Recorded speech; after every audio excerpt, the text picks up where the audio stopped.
যেই ন্যাক্কারজনক হামলা হয়েছে এটা তো মানা যায় না।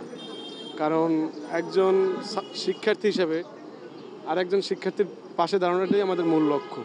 সেখান থেকে কিন্তু কোনো যেভাবে হামলা হয়েছে এখনও অনেকে হয়তো হাসপাতালে আছে এবং অনেকেই ভয় এবং আতঙ্কে রাত কাটাচ্ছে যে আসলে তাদের লেখাপড়া আসলে কোথায় যাবে। তো তারই ধারাবাহিকতায় আমাদের কলেজের অনেক শিক্ষার্থী অনেক আবেগঘন পোস্ট করছে বিভিন্ন ফেসবুক মাধ্যমে বা যোগাযোগ মাধ্যমে, যার জন্য অনেকেই আসলে বিক্ষিপ্ত হয়ে আসছে আজকে ক্যাম্পাসে, যে আসলে আমাদের ক্যাম্পাস 150 বছর পূর্তি উপলক্ষে এত মানে এতদিনে কোনো একটি এরকম অনাকাঙ্ক্ষিত ঘটনা ঘটেনি যেটা আজকে ঘটেছে, গতকালকে ঘটেছিল। তারই প্রেক্ষিতে আজকে শিক্ষার্থীরা এখানে জড়ো হয়, কিন্তু তার ভিতরে এখানে অনেকেই তৃতীয় পক্ষ অবশ্যই আছে, কারণ তারা মাস্ক পরা এবং তাদের হাতে লাঠি ছোটা।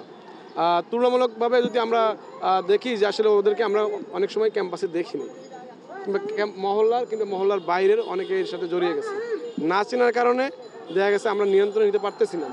এক পর্যায়ে কিছু শিক্ষার্থী সামনে থেকে নেতৃত্ব দিয়ে কিছু শিক্ষার্থীরা অলরেডি এই যে মাহবুবুর রহমান মোল্লা কলেজের দিকে রওনা দিচ্ছে, কিন্তু আমরা চাচ্ছিলাম যে একটা শান্তিপূর্ণ সমাধান। আমরা যদি শান্তিপূর্ণ সমাধান না করি, একের পর এক ইউনিভার্সিটি একের পর এক কলেজের সাথে অবশ্যই হ্যাঁ। তো আমরা ওইটাই চাচ্ছিলাম যে শান্তিপূর্ণভাবে যারা দোষীদেরকে খুঁজে আইনের আওতায় আনা, কারণ এদেরকে যারা লিড দিচ্ছে নিশ্চয়ই কোনো না কোনো তারা ফায়দা লোটার জন্যই এই কাজগুলো করতেছে। অর্থাৎ শিক্ষার্থীদের যেন কোনো ফাঁদে যেন পা না দেয়, শান্তিপূর্ণভাবে শিক্ষার পরিবেশ যেন সুন্দর থাকে সেই কামনা করি, এবং সেইটাই আমরা করার জন্য সেই সকাল থেকে অবধি চেষ্টা করে যাচ্ছি।